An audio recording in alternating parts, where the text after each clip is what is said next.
2025年係一帶一路倡議邁向新10年嘅重要節點，亦都係一帶一路高峰論壇落戶香港嘅10週年嘅標誌性時刻。共建國家間嘅軟聯通規則標準嘅對接，係成為高質量發展嘅關鍵。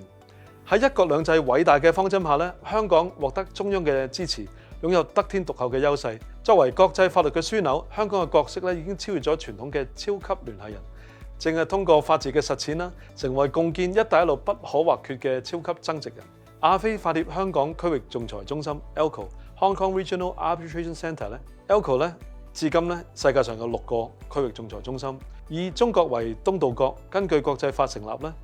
我哋香港而家都有一個國際平台，喺中國設立嘅首個同埋唯一一個區域仲裁中心，喺2021年成立到而家秉持住促進亞洲、非洲法律合作、服務跨境爭議解決嘅宗旨，積極為一帶一路沿線國家提供法律支持，發揮香港作為國際法律服務樞紐嘅重要角色。一帶一路倡議涵蓋超過150個國家同埋地區，法系多元、文化多樣。喺呢個多元背景之下建立一套可預期、受信任嘅法治合作框架至為關鍵。香港擁有獨立嘅司法制度、普通法體系、中英雙語法律環境，以及國際接軌嘅專業服務，為參與一帶一路中外企業提供一個中立、安全、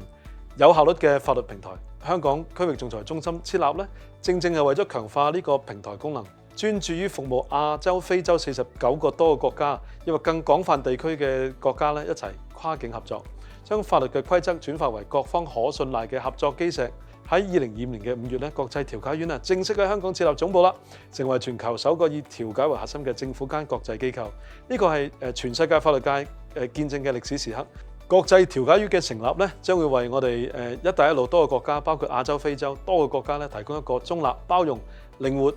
爭議嘅解決機制，攜手構建以香港為核心嘅國際法治新體系。未來我哋中心都會持續深化與沿線國家合作啦，拓展爭議預防同埋非訴機制嘅應用，推動多方語言、多方嘅系統、多方嘅文化嘅融合。我哋用好嘅法律服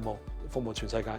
我哋亦都會加強對香港年輕人法律人才嘅培養同埋推廣啦。香港唔單止係走出去，亦都要請進來，吸引多地嘅國際法律機構同埋專業人才落戶香港，形成區域發展服務嘅協同效應。一帶一路係一條經濟嘅路、合作嘅路，亦都係法治嘅道路。中心將會繼續以香港為根，以法治為本，與世界各地嘅夥伴共同建構公平、公正、可持續發展嘅法律合作體系。喺香港連世界嘅遠景裏邊我哋深信香港唔單止淨係服務呢個地區，我哋要服務全世界，我哋要連接喺全世界唔同嘅法治體系、唔同嘅文化、唔同嘅語言。展望未來我哋定當會繼續努力，